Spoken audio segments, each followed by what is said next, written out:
In a day filled with breaking news, we've also learned that the Federal Aviation Administration has announced a full ground stop at New York's LaGuardia Airport. It's because of the government shutdown. There's a shortage of air traffic controllers. They've been calling out sick because they're not getting paid. So CBS News transportation correspondent Chris Van Cleve is joining us now on the phone. Chris, what do we know about this ground stop? What's going on? Well, it's not an entire ground stop, Okay. and I know the term ground stop gets confusing, but flights are arriving and departing. What they have done is hold certain flights bound for LaGuardia, and then they have slowed the rate of departures. Basically, they are slowing down. If you think about the airport as like a freeway, they are reducing the number of open lanes. So you're going to have less traffic coming in, less traffic going out, because there are staffing issues at two FAA centers that deal predominantly with planes that are in the air, sort of the air traffic controllers who handle a flight after it takes off but before it starts to land. There's shortages reported at the D.C. TRACON, ZDC as it's known in aviation circles, and the Jacksonville one, and that's resulting in these delays. LaGuardia has the ground stop right now. You're going to see backups at Newark, Philadelphia, Tampa, likely JFK, and that could spread into the D.C. area as well.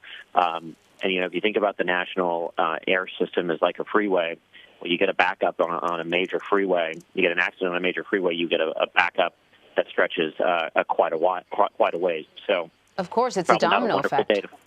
Right. Probably not a wonderful day to fly. I can tell you I flew this morning out of D.C. to Chicago. We left on time. We landed early. So not everyone's going to be affected.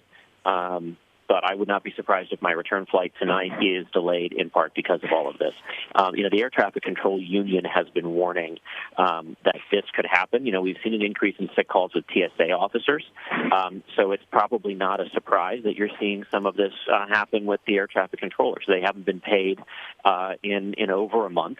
We know that there have been sick calls. We know that some have resigned over this issue, and air traffic control staffing is not where certainly the union thinks it should be in the first place.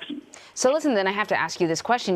Whenever I hear about the air traffic controllers, I remember how, air traffic controllers always on a list of most stressful jobs, just regularly, right? I can't imagine the additional stress of not getting paid and having to pay your bills. We've discussed a lot about the TSA workers calling out because they don't want to work without getting paid or simply cannot and have to find another way of making money. And I think as a passenger, is it still safe to fly?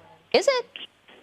Anne-Marie, it is. Let me read you. We just received a statement from the FAA on this saying, we've experienced a slight increase in sick leave at two air traffic control facilities affecting New York and Florida. As with severe storms, we will be adjusting operations to a safe rate to match available controller resources.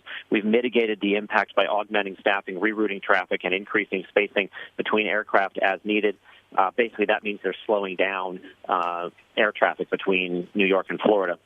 The results have been minimal impacts to efficiency while maintaining consistent levels of safety in the national airspace system.